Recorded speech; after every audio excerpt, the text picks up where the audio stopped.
नमस्कार आप सभी को। आज के स्टूडियो में हम बात करेंगे एक नई वैकेंसी की। DSSP ने वेरियस पोस्ट के लिए एडवर्टीज़मेंट जारी कर दिया है, जिसमें कि आपकी DSSP लाइब्रेरियन की भी वैकेंसी है, जिसके फॉर्म आपके 19 मार्च से शुरू होने वाले हैं। जहां पर आप वैकेंसी के अंदर जो पोस्ट नेम है वो यहाँ पर आप देख सकते हैं, जिसमें हम बात करेंगे लाइब्रेरियन की। तो लाइब्रेरियन का जो पोस्ट कोड है वो है 55/24। ये आपकी DOE की तरफ से है। ग्रुप बी की पोस्ट यहाँ पर है। टोटल पोस्ट की अगर हम बात करें तो यहाँ पर 15 पोस्ट के लिए जो है DSSP लाइब्रेरियन की वैकेंसी आई है। और बाकी जैसे लैब असिस्टेंट की भी है, लेबर ऑफिसर की भी है, TGT कंप्यूटर साइंस, इसके अलावा जूनियर असिस्टेंट की, एनालिस्ट की, काफ़ी सारी वैकेंसीज़ यहाँ पर है। अब यहाँ पर हम बात कर लेते हैं इसकी क्वालिफ़िकेशंस की। तो यहाँ पर आपको पेज नंबर 25 पर देख लेना है। एजुकेशनल क्वालिफिकेशन एसेंशियल यहाँ पर मेंशन की हुई है, डिग्री फ्रॉम रिकग्नाइज्ड यूनिवर्सिटी और इक्विवेलेंट, साथ में बैचलर डिग्री और इक्विवेलेंट डिप्लोमा अगर आपके पास है लाइब्रेरी साइंस में तो आप यहाँ पर एलिजिबल है। या और नेक्स्ट आप यहाँ पर है experience of 2 years in library या कंप्यूटराइजेशन ऑफ अ लाइब्रेरी, या फिर आपके पास अगर 1 year सर्टिफिकेट है कंप्यूटर एप्लीकेशन में तो भी यहाँ पर आप एलिजिबल होंगे। तीसरा जो आपका एसेंशियल है उसमें आपके पास दो ऑप्शन है, या तो आपके पास में 2 साल का एक्सपीरियंस हो, या तो लाइब्रेरी में हो, लाइब्रेरी के अंदर हो, या कंप्यूटराइजेशन ऑफ ए लाइब्रेरी हो, या फिर आपके पास जो है जो कंप्यूटर एप्लीकेशन में डिप्लोमा अगर आपके पास है, जैसे DCA है 1 year का, तो भी आप एलिजिबल यहाँ पर है। पे स्केल यहाँ पर मेंशन किया हुआ है, एज लिमिट भी यहाँ पर मेंशन की हुई है, वो आप यहाँ पर चेक कर सकते हैं। साथ ही साथ इसका जो पेपर पैटर्न क्या रहता है वही इसमें आपको ध्यान में रखना है। अब तक के जो आपके DSSP ने पेपर्स लिए हैं ऑनलाइन, अभी आजकल हो गया है CBT, उसी बेस का आपका रहेगा। पिछला पेपर अगर आपने अभी तक नहीं देखा हुआ है तो वो ज़रूर देख लीजिएगा।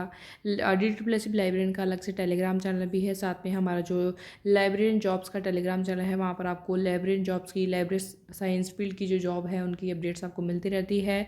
और अभी इन दिनों RPC के थ्रू भी जो वैकेंसीज़ आई हैं लाइब्रेरी की वो आप देख सकते हैं। ऑनगोइंग एप्लीकेशन फॉर्म भी चल रहे हैं, उनमें अगर आप एलिजिबल है तो फॉर्म भी फिल कर सकते हैं। तो यहाँ पर आपको ध्यान में रखना होगा कि आपके जो दो हैं यहाँ पर सेक्शन A और सेक्शन B वाला आपका होगा, दो पेपर मान के चलिए। तो आपका तो फर्स्ट आपका 100 मार्क्स का है, तो दूसरा भी आपका, ठीक है। नंबर ऑफ़ क्वेश्चंस आपको 100 देखने को मिलेंगे। तो पहला आपका जो है वो सभी जितने भी एग्जामिनेशन होते हैं सभी में कॉमन रहता है। और आपका सेक्शन B है वो सब्जेक्ट कंसर्न रहेगा, जो आपका लाइब्रेरी साइंस का है उसके बारे में क्वेश्चंस पूछे जाएंगे। साथ ही साथ आपको जो पुराने पेपर्स है, पिछला जो DSSP के पेपर है उनको ज़रूर सॉल्व कर लेना है। अगर आपके पास में ऑनलाइन पेपर अवेलेबल नहीं है तो आप ग्रुप से ले सकते हैं, लिंक आपको मिल जाएगा डिस्क्रिप्शन बॉक्स में। तो ये सारा आपका रहता है। साथ ही साथ इसका सिलेबस अगर आपके पास नहीं है तो आपको नीचे जो है सभी पोस्ट कोड के अकॉर्डिंग जो है पैटर्न दिया हुआ है। सेक्शन A का जैसे पैटर्न है, MCQ जो रहेंगे आपके, जो इसमें अलग अलग सेक्शन जो रहेंगे, 5 सेक्शन रहेंगे। सेक्शन A के अंदर भी जो पार्ट्स रहेंगे जनरल अवेयरनेस का, general intelligence and reasoning ability का, फिर आपका अर्थमेटिकल न्यूमेरिकल एबिलिटी का। इसके अलावा आपके जो हिंदी है और पांचवा जो आपका रहेगा वो आपका इंग्लिश का रहेगा। ऐसे करके वो 20-20 करके 5 यहाँ पर जो है पार्ट हो जाएंगे सेक्शन A के। और सभी सेक्शन आप जो सेक्शन का पार्ट है, जैसे 20-20 क्वेश्चन आपको करने पड़ेंगे, पहले इनको सबमिट करना पड़ेगा, फिर नेक्स्ट आपके 20 क्वेश्चन आएंगे उनको सबमिट करना पड़ेगा। ऐसे करके आपको एंड तक 200 तक जाना है।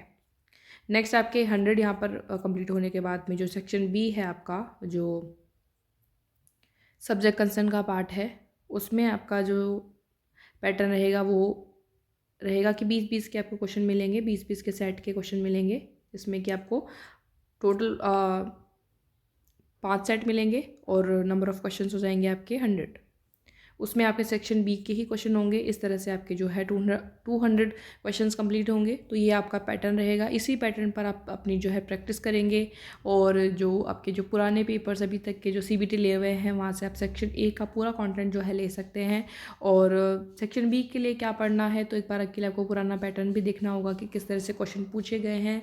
साथ ही साथ काफ़ी सारी ऐसी बुक्स हैं जो आपको हेल्प कर सकती है। उसके लिए मैं आपको लिंक आपको जो है डिस्क्रिप्शन बॉक्स में प्रोवाइड करवा दूँगी। और साथ ही साथ टेलीग्राम चैनल से जुड़े रहते हैं तो वहाँ पर भी आपको जानकारी देखने को मिल जाएगी। साथ ही साथ इस चैनल पर काफ़ी सारे ऐसे वीडियोस पोस्ट की हुई है जो कि आपको प्रीवियस ईयर क्वेश्चन पेपर्स के जो सॉल्यूशंस हैं, साथ साथ और भी जो अलग अलग एग्ज़ाम होती है उनके पेपर्स भी सॉल्व करवाए गए हैं, उससे भी आपको काफ़ी हेल्प मिलेगी। और इस तरह की वीडियोज़ देखने के लिए ज़रूर चैनल को सब्सक्राइब कर लेगा। और भी कुछ क्वेरीज हो तो ज़रूर बता दीजिएगा। Thank you.